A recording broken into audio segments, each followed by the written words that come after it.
لیکن چند باتیں میں آپ کو بتاؤں جو خانقاہ کے پیر ہوا کرتے تھے، جس آستانے پر بیٹھے ہوں اسی آستانے کی ایک مثال سے میں اپنی گفتگو شروع کرتا ہوں۔ محبوب الہی نظام الدین اولیاء، دنیا میں اولیاء میں دو محبوب ہوئے ہیں، ایک محبوب سبحانی اور ایک محبوب الہی۔ محبوب الہی کا مقام کیا ہے اس سے آپ اندازہ کریں۔ آپ کے زمانے میں موجود اولیاء کرام میں ایک اور نام ملتا ہے، حضرت بو علی شاہ قلندر پانی پتی رحمت اللہ تعالی۔ یہ محبوب الہی کے زمانے کے ولی، پانی پت کبھی آپ گئے ہو زیارت کے لیے، حضرت ابو علی شاہ قلندر، ان کا بھی مقام بڑا بلند ہے۔ امیر خسرو محبوب الہی کے خاص خادموں میں سے، بڑے چہیتے مریدوں میں سے۔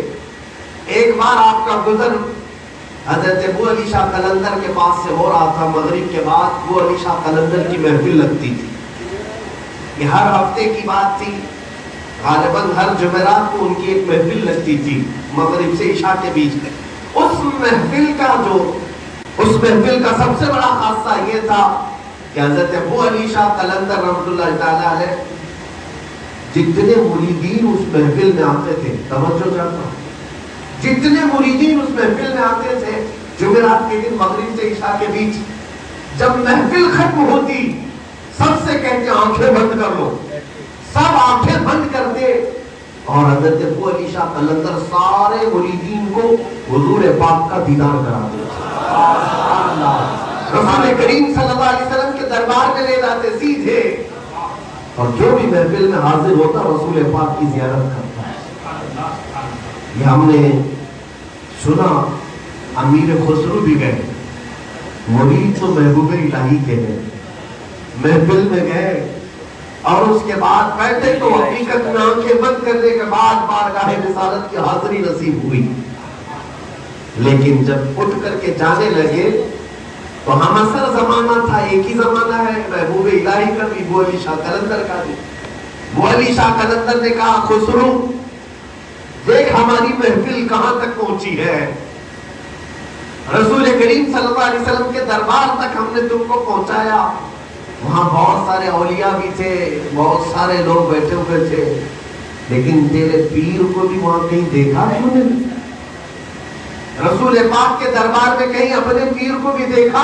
امیر خسرو نے نہیں دیکھا تھا، غم میں آ گئے، ہمارے پیر تو اس دربار میں نظر ہی نہیں آئے۔ ابو علی شاہ قلندر اور پہنچے ہوئے آدمی ہے، مغموم تھے، اور دل کے اندر ایک ملال سا تھا، آئے سر لٹکائے محبوب الہی کی بارگاہ میں، عرض تو کچھ نہیں کر پا رہے تھے۔ محبوب الہی نے خود پوچھا خسرو آج تمہارا چہرہ اترا کیوں ہے؟ کہا عرض کیے دیتا ہوں حضور، آج ابو علی شاہ قلندر کی محفل میں بیٹھا تھا، محبوب الہی نے کہا ہاں مجھے پتا ہے تجھے ابو علی شاہ قلندر نے پوچھا ہے کہ تیرا پیر بارگاہ رسالت میں نظر نہیں آتا۔ امیر خسرو نے کہا حضور دل کے حالات آپ بہتر جانتے ہیں، میں نے اپنے پیر کو وہاں پر نہیں پایا، اس لیے میں دل کے اندر ایک ملال سا محسوس کر رہا ہوں۔ محبوب الہی نے کہا کہ میں بارگاہ رسالت میں تجھے نظر نہیں آیا اور تو قبیلہ خاطر ہو گیا، پھر سے جاؤ اس دربار، پھر جاؤ ابو علی شاہ قلندر کی محفل میں۔ کہا پھر کیا کروں؟ کہا اب کی بار جب وہ زیارت کرائیں رسول پاک کی محفل میں ختم ہونے کے بعد تو اس سے اس سے مت پوچھنا، خود رسول پاک سے پوچھنا میرا پیر کہاں ہے۔ نعرہ تکبیر، نعرہ رسالت، حافظ ناموس رسالت۔ اگر رسول پاک صلی اللہ علیہ وسلم کی بارگاہ میں تیری رسائی ہوتی ہے تو خود حضور سے پوچھ لینا۔ امیر خسرو انتظار کرتے رہے، وہ دن آیا جب وہ علی شاہ قلندر کی محفل لگتی تھی، گئے دربار میں بیٹھے، بہت مریدین کا ہجوم ہوتا، محفل ختم ہونے کے بعد اعلان ہوا کہ اپنی آنکھیں بند کر لیں، سبوں نے آنکھیں بند کر لی۔ امیر خسرو کہتے ہیں میں بھی بند کیا، لیکن آج مجھے ڈھونڈنا ہی تھا کہ میرا محبوب کہاں ہے۔ میرے عزیزوں، امیر خسرو کہتے ہیں جب دربار رسالت میں حاضری ہوئی تو بہت سے اولیاء کو میں نے دیکھا، بہت سارے اولیاء وہاں تھے، میں ادب سے بڑھ کر گیا. عالم کشف کی بات ہے یہ. عالم کشف جو اولیاء کاملین کو عطا ہوا ہے. خسرو کہتے ہیں میں نے بارگاہ رسالت میں عرض کیا یا رسول اللہ صلی اللہ علیہ وسلم آپ کے دربار میں یہ غلام کی حاضری تو ہو گئی, میرا پیر نظام الدین کہیں نظر نہیں آتا. حضور پاک صلی اللہ علیہ وسلم نے فرمایا خسرو ایک منزل اور اوپر چڑھ جاؤ, ایک منزل اور اوپر چڑھ جاؤ. خسرو کہتے ہیں ایک منزل میں اوپر چڑھا زینے سے, وہاں جا کر دیکھا تو وہاں پر بھی محفل لگی ہوئی ہے, وہاں پر بھی رسول پاک بیٹھے ہوئے, مجلس وہاں پر بھی ہے, اولیاء کی محفل وہاں پر بھی ہے. حضور کہتے ہیں اس محفل میں ڈھونڈنے لگا, وہاں پر بھی نہیں ملے. پھر عرض کیا آقا یہاں بھی نہیں دکھ رہے. حضور نے فرمایا خسرو ایک اور منزل اوپر جا. وہ کہتے ہیں اور ایک منزل اوپر گیا, وہاں پر بھی رسول پاک مسند نشین ہے, اولیاء کی محفل لگی ہے, دربار ہے. حبیب حضور کہتے ہیں وہاں بھی میں نہیں پایا. پھر شکایت کی, یہاں تک کہ حضور پاک مجھے منزلیں چڑھاتے رہے. چھٹی منزل پر گیا, چند اولیاء رہ گئے, چند ہی تھے, ہجوم نہیں تھا.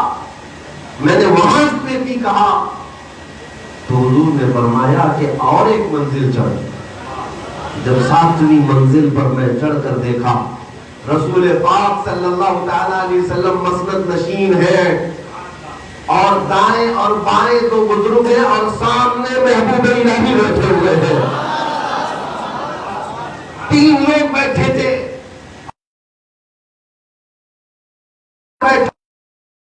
امیر خسرو کی آنکھ کھل گئی اور وجد میں رقص کرتے ہوئے واپس آئے. شب جائے کہ منبودم,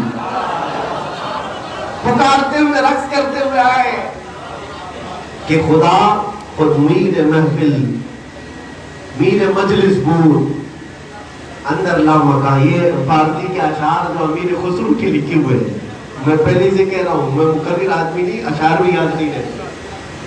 امیر خسرو گنگناتے ہوئے آئے, اور جب بارگاہ محبوب الہی میں پہنچے, کیونکہ اپنے مرشد کو دیکھ لیا تھا. کہاں دیکھا؟ مصطفیٰ کے قدموں میں دیکھا. لیکن 2 بزرگ اور بھی بیٹھے ہوئے تھے, ان کی طرف نظر ہی نہیں گئی, نظر نہیں گئی. امیر خسرو پہنچے دربار محبوب الہی میں, تب انہیں خیال آیا اور بھی تو کچھ لوگ تھے. محبوب الہی نے آتے ہی استقبال کیا, کہا خسرو آج مراد پوری ہوئی. وہ رقص کر رہے تھے, وجد میں تھے. اور اس کے بعد پھر محبوب الہی نے یہ بھی کہا کہ تو یہ سوچتا ہے کہ وہاں اور کون تھے؟ رسول پاک صلی اللہ علیہ وسلم کے دائیں جانب شیخ عبد القادر جیلانی تھے, اور بائیں جانب شیخ معین الدین چشتی اجمیری تھے. میرے عزیزوں, یہ میں نے بات اس لیے عرض کی کہ مقام محبوب الہی کو بھی پہچانو, اور حقیقت میں خانقاہ کا جو اصل نتیجہ ہوتا تھا وہ یہ نہیں کہ اپنے مرید کو محل دے دیا جائے, اپنے مرید کی دکان چمکا دی جائے. اصل خانقاہ کا جو فیض ہوتا تھا مرید کو رسول اللہ کے قدموں تک پہنچائے. یہی تو ناموس رسالت کی حفاظت کا کردار ہے. خانقاہوں میں جو مرشد ہوا کرتے تھے وہ رسول پاک کی دیوانوں کی ڈال دیا کرتے تھے. مرید